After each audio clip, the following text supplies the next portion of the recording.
आदर्श पाल जी, 29 मई को लेकर क्या तैयारियां हैं आपकी आम आदमी पार्टी को लेकर, और इस समय जो हालात चल रहे हैं हरियाणा को, क्या इन हालात में 29 तारीख की रैली का करना बहुत ज़रूरी है आप लोगों के लिए? नहीं, ये तो एक पार्टी का प्रोग्राम है जी। और केजरीवाल साहब की 29 तारीख में रैली है, जिसके लिए अभी हमने 8 तारीख में प्रोग्राम भी किया था। माननीय हमारे राज्यसभा के मेंबर सुशील गुप्ता जी जगाधरी में आए थे और बड़ी संख्या में लोग उनको सुनने के लिए यहाँ पहुँचे थे। बड़ा कामयाब प्रोग्राम था।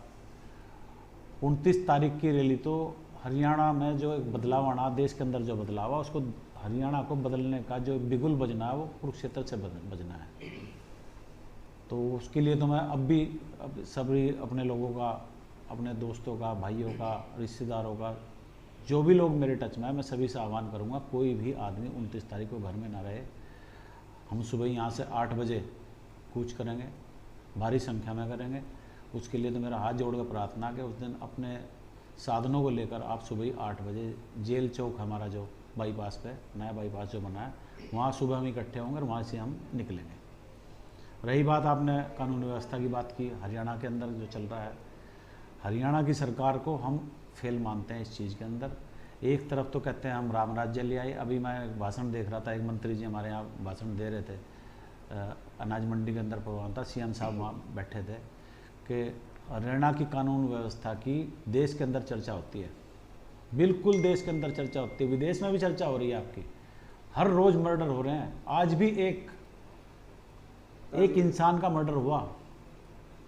क्या हुआ कि वो लोग बैंक से पैसे निकाल के चले ही थे, वहाँ सरेआम गोली मार दी गई, एक आदमी की हत्या हुई। आज भी 5 लड़के, चाहे वो किसी भी रूप में मारे गए, गैंग वार में मारे गए, क्यों मारे गए? अभी 4 दिन सीएम साहब प्रोग्राम कर रहे थे, सीएम के प्रोग्राम के बाद रैली से गए वो बच्चे वहाँ पे। किसी के तो बच्चे होंगे ना, उनमें से 4 की डेड बॉडियाँ मिल चुकी है, एक के भी मिलने बाकी है, डूब के मरे। वो हत्या हुई उनकी, ईंट पत्थरों से उनके ऊपर वार हुए, वो अपनी जान बचाने के लिए नहर में कूदे हैं। वो किसी के तो बच्चे होंगे ना।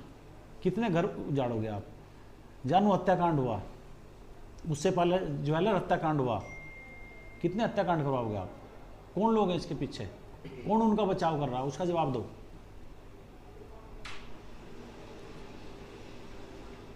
तो कानून व्यवस्था का तो भट्टा बैठ चुका है बिल्कुल। कानून व्यवस्था की बात आप मना करें। तो शहर का जो अच्छा नागरिक है, शहर के जो लोग हैं, बाहर निकलते डरते अपने बच्चों को लेकर। स्कूलों के सामने क्या हो रहा है? नंगा नाच हो रहा है। थानों के सामने, पुलिस के सामने मर्डर हो रहा है।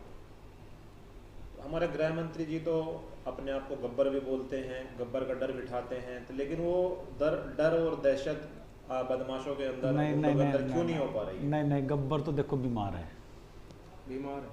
गृह मंत्री जी हमारे अच्छे आदमी है, अच्छे इंसान है, लेकिन वो बीमार है, वो काम नहीं कर पा रहे। तो मुझे ऐसा शब्द नहीं कहना चाहिए, अच्छे इंसान है लेकिन वो काम नहीं कर पा रहे। पता नहीं, शायद उनको कोई काम करने नहीं दे रहा है। तो फिर अगर यही हालत रही, गृह मंत्री अगर बीमार हमारे रहे और बदलाव नहीं किया गया, तो फिर प्रदेश की तो हालत बड़ी खतरनाक तरीके से बदतर होती जा रही है। एक तरफ रोज हम देखते हैं कि शहर को सीलिंग कर दी गई है। सीलिंग शब्द आता है, लेकिन क्या हो रहा है? लोगों को तंग किया जा रहा है। भोले भाले लोगों मोटरसाइकिलों की चेकिंग, कारों की चेकिंग करके उनको तंग किया जाता है। कागज चेक किए जाते हैं, भारी भरकम रकम वसूली जाती है। पुलिस को एक हथियार मिल गया लोगों को लूटने का, सीलिंग के नाम पर हो रहा है। और गोली तो पुलिस वालों को भी चल रही है, बदमाशों की। हाँ देखो, एक सब इंस्पेक्टर को गोली मारी गई। तो इससे ये राम राज्य है? एक मंत्री बोल रहे थे हमारे वहाँ पे रैली के अंदर, सीएम साहब की प्रगति रैली थी, वो बोल रहे थे कि वहाँ पर राम राज्य है, चर्चा होती है। बिल्कुल चर्चा हो रही है आपके राम राज्य की। अगर ये राम राज्य है तो लोगों को ये राम राज्य नहीं चाहिए, निजात पा चुके। जैसे कि विकास कर रहे हैं, जैसे उन्होंने कहा था 235 करोड़ रुपए लगे हैं, तो कहाँ लगे हैं? हर साल बोल के जाते हैं कि इस बार 500 करोड़ दे दिए। मुझे तो ये 30 साल पहले जो जगह दे रही थी वही 30 साल पहले, आज भी वही जगह देने नजर आती है जी। ये घोषणाएं होती हैं, ये धरातल पे कुछ नहीं है। जो अपना नालों के नाम पर गड्ढे खोदे जाते हैं, बाद में अपना उसका कोई वाली वारिस नहीं रहता, सड़कें गंदी रहती है। आओ मेरे साथ, मैं दिखा देता हूँ। कोई भी नाला इनका अगर आज तक खुला हो, बरसात का सीजन आने वाला है, चौक हुए पड़ा पूरा शहर आज भी जी। फिर उसके बाद इस शहर के अंदर क्या होता है? लोगों के घरों में पानी घुसता है, टाइम पे कोई तैयारी नहीं करते, जो पैसा आता है वो कहाँ जाता है वो कोई नहीं जानता उसको। सफाई व्यवस्था एक योजना चला रखी है कि सर्वेक्षण अभियान जी, उसमें जगाधरी यमुनानगर जैसे शहर भी सर्वेक्षण में फर्स्ट आ रहे हैं। कहते हैं स्मार्ट सिटी बनेगा ये। हाँ बन गया ना, देख लो आप क्या बन रहा है। एक बात और है, जैसे कि अपना भगवंत मान जी अपना वहाँ पर अपना खुला दरबार लगा रहे हैं, तो आने वाले टाइम में यहाँ पर भी जनता की समस्याएं ऐसी सुनी जाएंगी? क्यों नहीं सुने जाएंगे? जब स्वच्छ सरकार आएगी तो स्वच्छ ही काम होंगे। जैसे कि और ये जो राजनीतिक गंदगी है इसकी सफाई की जाएगी।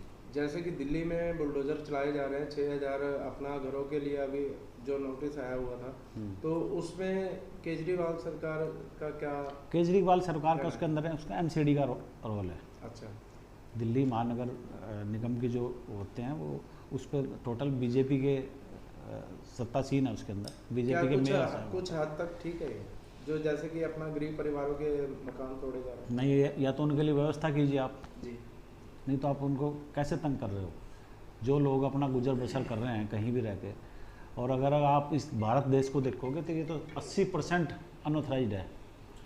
प्रधान जी आपने बात की है कानून व्यवस्था की और सत्ता परिवर्तन की।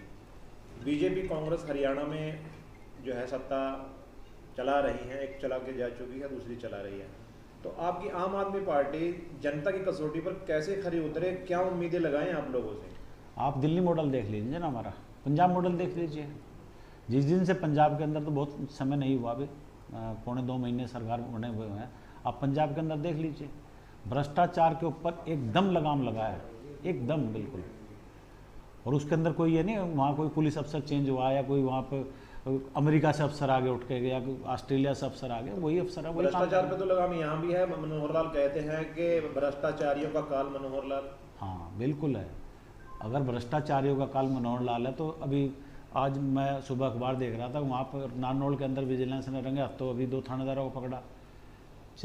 आपके एक डीटीपी जो है वो 2-2, 3-3 करोड़ रुपए उनके घरों से मिल रहे हैं। आपकी एचपीएससी का क्या हाल है? आपके एसएस बोर्ड का क्या हाल है? आपकी कोई भर्ती कामयाब नहीं होती। ये भ्रष्टाचार मुक्त है। तो यमुनानगर में भी आपका ऐसा कुछ अनुमान है क्या? कैसा? ये भ्रष्टाचार के मामले? भ्रष्टाचार का भी देखिए, अभी इंक्वायरी हुई सडोरा थाने के, मैं अब यहाँ भी पढ़ रहा था, 4 मुलाजिम जो है वो इंक्वायरियों के अंदर पकड़े गए, उनको निकाल लगा ब्लैकमेलिंग में, सस्पेंड किया गया उनको। सर जैसे कि अपना आरसी घोटाला है जी, आरसी घोटाले में क्या हुआ? आपके यहाँ विधानसभा की सड़कों के बारे में बात करें तो यहाँ बड़ी खस्ता हालत है। आप विपक्ष के यहाँ नेता हैं, क्योंकि जनता तो कहीं ना कहीं इस वक्त खामोश है बिल्कुल इस मामले में। आपकी शेरपुर वाली सड़क ले लीजिए, आप जगाधरी से छतरौली तक ले लीजिए, आपके शहर की अंदर की भी सड़कें ले लीजिए, बड़ी दुर्दशा हुई पड़ी है। 5 साल हो गए हैं। शेरपुर से डमोली ले लीजिए, शेरपुर से लेद्दी ले लीजिए, और लेद्दी से डारपुर ले लीजिए, कोई भी सड़क ले लो आप, कोई भी। आप जगाधरी से छछरौली ले लीजिए, ये कहते हैं कि हमने इतना बजट दे दिया, सड़कें तो आपसे ठीक नहीं हो रही हैं, तो बजट जा कहाँ रहा है? सर एक बात तो है, जैसे कि आपका कोई भी कार्यक्रम रहता है, लोग आपसे इतना प्यार करते हैं, 9 बुलाते हो 13 आते हैं। मैं ऐसे लोगों के मन में आपके लिए आदर है, भाव है। और हमारे धर्मेंद्र सिंह तेलीपुरा जी भी लिख रहे हैं नेक्स्ट एमएलए चौधरी साहब। नहीं, नेक्स्ट एमएलए तो देखो केजरीवाल साहब जिसको आशीर्वाद देंगे जी, वो तो